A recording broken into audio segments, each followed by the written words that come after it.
Salut à tous et bienvenue dans cette nouvelle revue de presse. C'était soirée de multiplex hier soir, et franchement, on a eu du suspense un peu partout. En Ligue 1, Lille a fait une très belle opération dans la course au podium, Lyon a chuté au pire moment, Paris touche du doigt un nouveau titre, et dans la lutte pour le maintien, la tension est totalement montée d'un cran. On parlera aussi de Marseille, qui s'est donné un peu d'air sans vraiment rassurer, avant de filer en Espagne où le contraste est saisissant. D'un côté, le Barça a été sacré champion après avoir battu le Real Madrid 2-0 dans le Clasico. De l'autre, Madrid s'enfonce encore un peu plus dans une crise sportive, médiatique et interne qui ne cesse de grandir.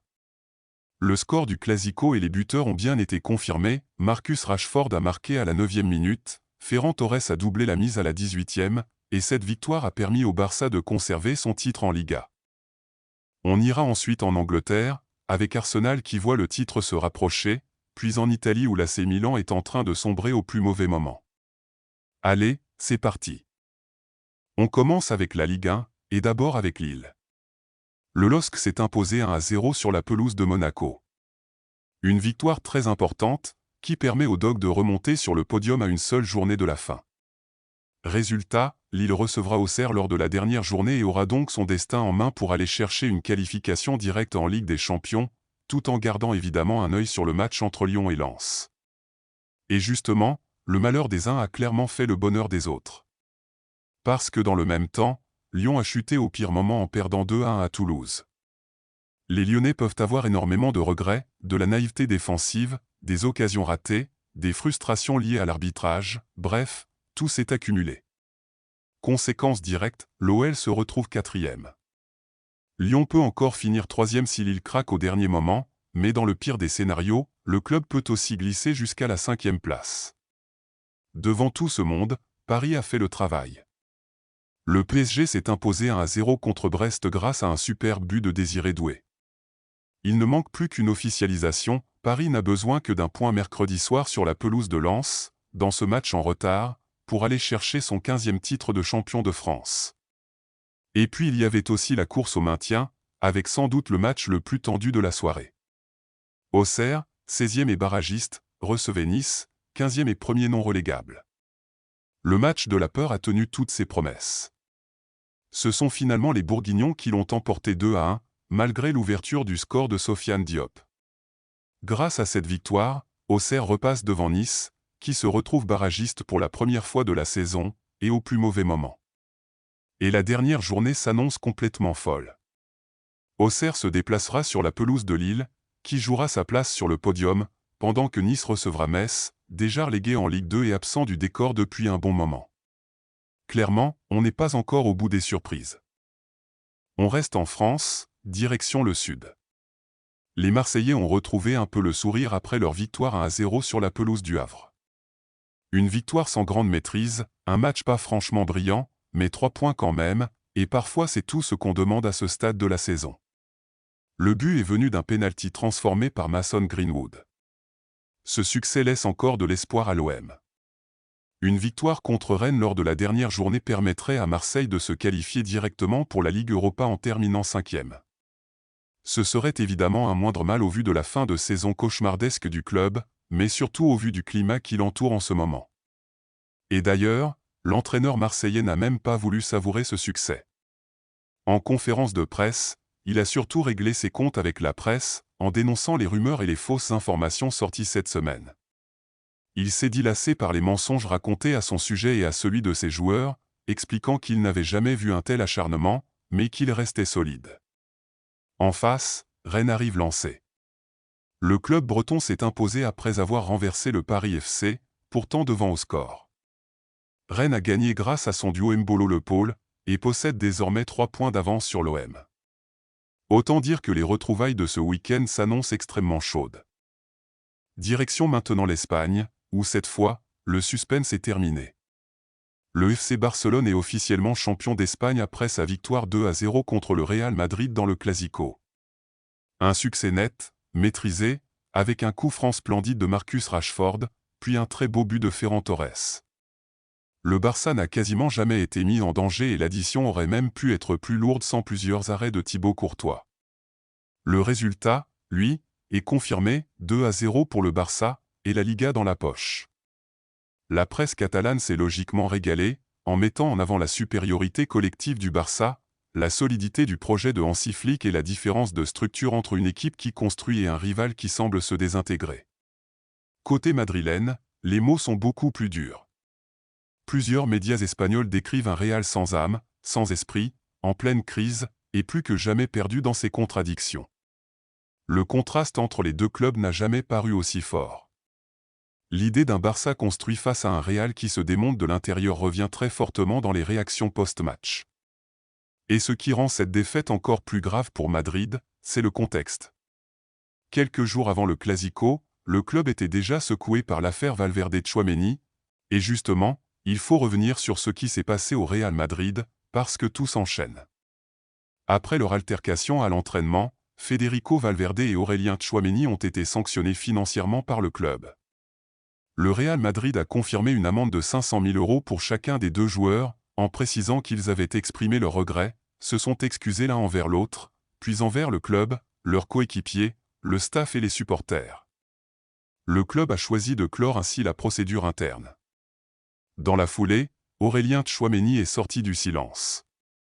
Le Français a parlé d'incidents inacceptables, a reconnu que l'image renvoyée par le club était mauvaise, a expliqué que la frustration ne pouvait pas tout excuser, et a dit accepter la sanction décidée par le Real. Il a également insisté sur la nécessité de tourner la page et de remettre le club au sommet. Mais cette histoire va encore plus loin.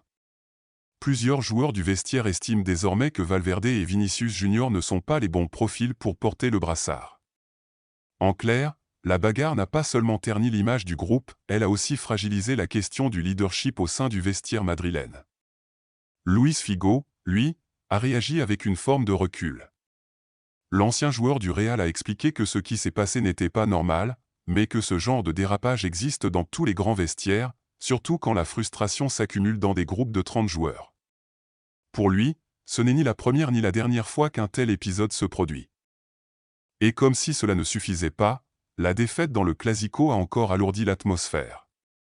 Vinicius Junior, capitaine d'un soir, a lui aussi été pointé du doigt.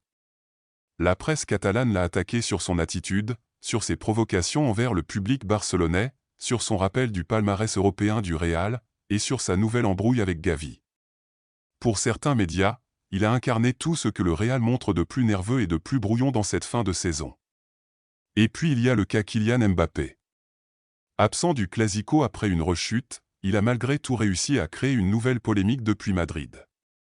L'attaquant français a publié une story Instagram avec le message « à la Madrid » sur fond de score à 2-0 pour Barcelone. Cette publication a été très mal prise par plusieurs journalistes espagnols. Antonio Romero a carrément estimé qu'il fallait le sanctionner, en jugeant son comportement intolérable, tandis que Thomas Ronsereau a réclamé des excuses publiques aux supporters madrilènes, considérant cette story comme une insulte. Au fond, cette polémique s'ajoute à une tendance plus large, le Real Madrid se dirige vers une saison blanche, et même si Mbappé n'est pas responsable de tout, son image se retrouve aujourd'hui liée à ce moment très sombre du club. Foot Mercato soulignait déjà en avril que le club risquait de vivre sa première saison sans trophée depuis plusieurs années, avec des critiques grandissantes autour du rendement collectif et des dernières performances du Français. Et dans tout ça, Florentino Pérez devient lui aussi une cible majeure. Les médias espagnols l'accusent d'avoir multiplié les décisions erratiques, gestion du cas Mbappé, choix d'entraîneur contesté, organisation sportive dépassée, incapacité à remettre de l'ordre. Certains éditorialistes demandent même un changement radical de gouvernance, voire son départ.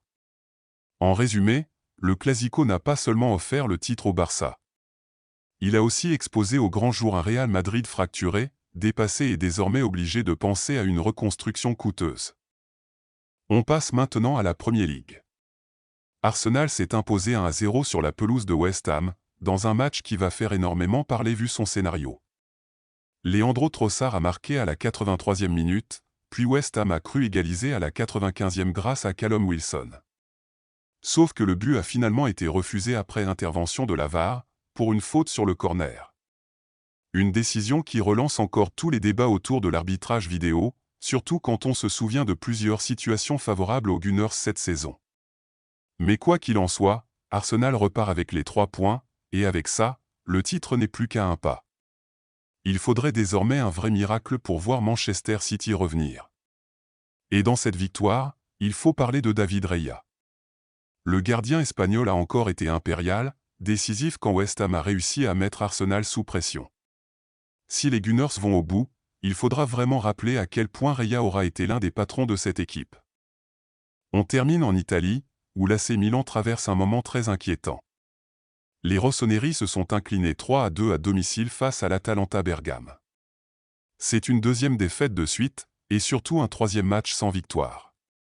Alors qu'il y a encore quelques semaines, Milan regardait vers le titre, le club se retrouve désormais à lutter pour une place en Ligue des Champions. Et le problème, c'est que dans le même temps, la Roma revient à hauteur.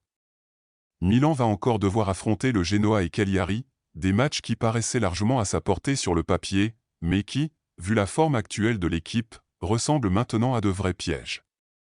Hier soir, Raphaël Leao aurait pu être l'arme offensive capable de sortir Milan de cette mauvaise passe. Ce fut tout l'inverse.